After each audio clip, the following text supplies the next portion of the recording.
आज समितीची बैठक होती आरक्षणाच्या संदर्भामध्ये आणि उपसमितीची बैठक होती आणि त्यानंतर जरांगे पाटील ऑनलाईन त्या ठिकाणी बैठकीला होते. आपण त्याचं मला वाटतं प्रक्षेपण लाईव्ह दाखवलं. पूर्ण लाईव्ह बैठक त्या ठिकाणी झाली. पण मी पुन्हा आपल्याला सांगेल की या ठिकाणी जरांगे पाटलांवर मुंबईला येण्याची वेळ येणारच नाही.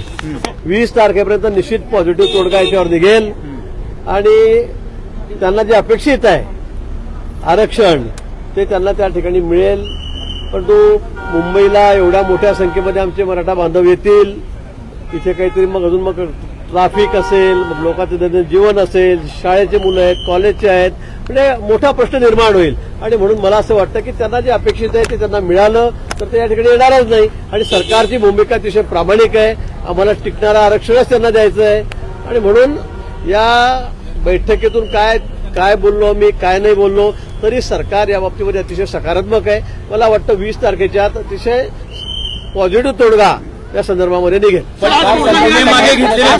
गुन्हे पण मागे घेतले नाहीत. पहिली गोष्ट गुन्हे मागे घेतले नाही. दुसरी गोष्ट अधिकारी जे आहेत ते नोंदी नीट तपासत नाहीत असा त्यांचा आरोप आहे. अधिकारी द्वेष भावनेने काम करतात. मी गेल्या वेळी ज्यावेळेला जरांगे पाटलांना भेटायला गेलो त्यावेळेला एसपी सुद्धा सोबत होते, कलेक्टरही होते माझ्या अंतरवलीमध्ये आणि त्या ठिकाणी त्याच्या समोरही सुद्धा दिलेल्या आहेत. थोडे तांत्रिक अडचण आहे त्यामुळे त्याला वेळ लागतोय हे निश्चित आहे. पण हे ठरलेलं आहे. माननीय गृहमंत्र्यांनी सुद्धा त्या ठिकाणी सांगितलं की अंतरवलीमधले गुन्हे जे आहेत ते आम्ही त्या ठिकाणी मागे घेणार आहोत. आणि म्हणून आजही मुख्यमंत्री महोदयांनी सूचना दिल्या की 169 करून किंवा ज्या पद्धतीने असेल त्या पद्धतीने गुन्हे मागे घ्या, या सूचना आजही दिलेल्या आहेत. मला वाटतं त्यावर काम चाललेलं आहे पण थोडा त्याला वेळ लागतोय नक्की आहे. म्हणून आम्ही गुन्हे मागे घेत नाही असा याचा अर्थ होत नाही. पण जरांगे पाटील एका प्रकारे सरकारला डिक्टेट करण्याच्या स्थितीत असल्यासारखं दिसतंय. त्यांची भाषा, ते जे काही बोलतायत ते ताठर भूमिका घेत आहेत. ते म्हणतात की असं जर ते म्हणतात तसं झालं नाही तर आंदोलन होणार म्हणजे होणार. सरकारला वेटीस धरण्याचा प्रयत्न आहे. नाही, मला ठीक आहे, त्यांच्या मागण्या आहेत त्या रेटून धरलेल्या आहेत. त्यांनी जनमत त्यांच्या मागे आहे मोठं, ते खरं आहे. पण सरकार किती पॉझिटिव्ह आहे. तुम्ही लाईव्ह दाखवलं असेल, मी सांगितलं की कधी नाही, मी 30 वर्ष असं कधीच बघितलं नाही. इतके आरक्षणासंदर्भामध्ये मोर्चे निघाले, मराठा समाज निघाले, इतर समाज, पण सरकार इतकं सकारात्मक यावेळी आहे आणि इतक्या गतीने काम करतं आहे. सगळी शासकीय यंत्रणा जी आहे ती रात्रंदिवस काम करते. आम्ही मंत्री असून सुद्धा आम्ही दररोज बैठका करतो, एका दिवसाआड बैठका करतो, बोलतो, चर्चा करतो. आणि म्हणून मला असं वाटतं की त्यांनी हे समजून घेतलं पाहिजे. सरकारला कुठल्याही परिस्थितीमध्ये आरक्षण द्यायचंच आहे. मुख्यमंत्री महोदयांनी तर केवढं मोठं या ठिकाणी वचन दिलं जनतेला महाराजांच्या समोर. आणि म्हणून मला असं वाटतं की या संदर्भामध्ये सकारात्मक तोडगा निघेल आणि 20 तारखेला जरांगे पाटलांना मुंबईला येण्याचं काम पडणार नाही.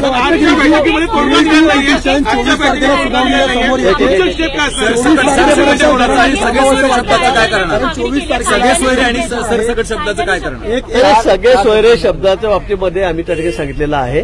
कारण आता म्हणजे आधी जो विषय झालेला होता तो थोडा वेगळा होता, पण आता त्यांनी सांगितला तो थोडा विषय वेगळा आहे. सोयरे म्हटल्यावर आता मुलगी जर आपण सासरवाडीला गेली तर सासरच्या लोकांनाही सर्टिफिकेट द्या असा अर्थ जो गृहीत आहे, अपेक्षित तो होत नाहीये. आता त्यांनी ते मान्य केलेलं आहे. मला वाटतं याच्यावरही तोडगा निघेल. पिटिशनचा एक विंडो आहे ती ओपन झाली असं स्वतः मुख्यमंत्र्यांनी सांगितलं. 24 तारखेला त्या संदर्भातील सुनावणी आहे. 24 तारखेला क्युरेटिव्ह पिटिशनच्या माध्यमातून आम्ही सर्व तयारी केलेली आहे. मागासवर्गीय आयोग आहे तो या संदर्भामध्ये रात्रंदिवस काम करतोय. मला वाटतं त्यांचा रिपोर्ट आला, त्यांचा अहवाल आला की अतिशय एका दिवसाचं त्या ठिकाणी सेशन घेऊन, अधिवेशन घेऊन त्यात आम्हाला फक्त कायदा पास करायचा आहे, त्यांना मंजुरी द्यायची आहे, एवढंच आम्हाला त्या ठिकाणी करायचं आहे. आणि म्हणून मला वाटतं की दोन्ही टिंगणे ऑप्शन आमच्या समोर आहेत.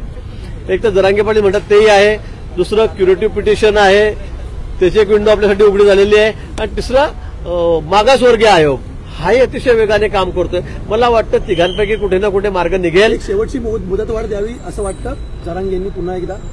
नाही, द्यावी लागेल. आमचा तर हाच प्रयत्न की मुदतवाढ द्यावी. पण काही झालं तरी मला वाटतं की 20 तारखेपर्यंत आम्ही यातून सकारात्मक त्या ठिकाणी मार्ग काढू. निश्चित जरांगे पाटलांना मुंबईला यावं लागणार नाही हे मी पुन्हा आपल्याला सांगतोय.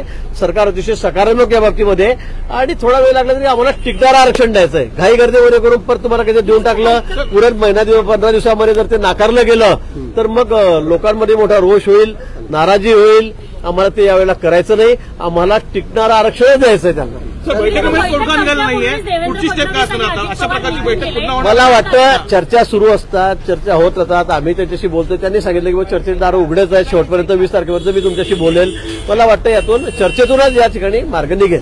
छत्रपती संभाजी महाराज म्हणतात की जरांगे पाटील यांनी आता उद्या जे मुंबईतील कार्यकर्ते त्यांना अंतरवालीला बोलले आणि जो आंदोलन ते करणार आहेत मुंबईमध्ये त्याचा आढावा आणि एकंदरीत नियोजन ते करणार आहे. ठीक आहे, तर त्यांनी एवढा मोठा मोर्चा देणार आहेत लोक, एका दिवसात होणार नाही. तयारी त्यांची करावी लागेल. आम्ही आमच्या पद्धतीने अतिशय सकारात्मक तयारी करतो आहोत. ते त्यांच्या पद्धतीने तयारी करतायत. आता 20 तारखेला मोर्चा, 19 तारखेला सगळे चला केल्यानंतर मोर्चा काही होणार नाही, कारण मोठ्या संख्येमध्ये त्या ठिकाणी येणार आहेत. मोठा जनाधार त्यांच्या मागे त्या ठिकाणी उभा राहिलेला आहे आणि म्हणून मला वाटतं की त्यांना त्यांच्या पद्धतीने तयारी करावी लागेल. बैठक संपण्यापूर्वीच अजित पवार यांनी देवेंद्र फडणवीस निघून गेले होते, काय कारण? नाही, त्यांच्या बैठका वेगळ्या होत्या, कार्यक्रम वेगळा ठरला होता. आधीच ठरलं होतं की माननीय मुख्यमंत्री महोदयांना आम्ही जे समितीचे 5-6 लोक आहोत उपसमितीचे, ते या बैठकीला हजर राहतील आणि म्हणून त्यांच्या कामासाठी निघून गेलेत. यातून काही दुसरा अर्थ काढण्याची गरज नाही. या बैठकीच्या पूर्वी 3-4 त्या ठिकाणी बैठक झालेली होती, ठरलेलं आहे. छत्रपती संभाजी महाराज असं म्हणतात की टिकणारं आरक्षण म्हणजे नेमकं काय, कारण 50%च्या वर आतापर्यंत आरक्षण टिकलेलं नाही असं त्यांचं म्हणणं आहे.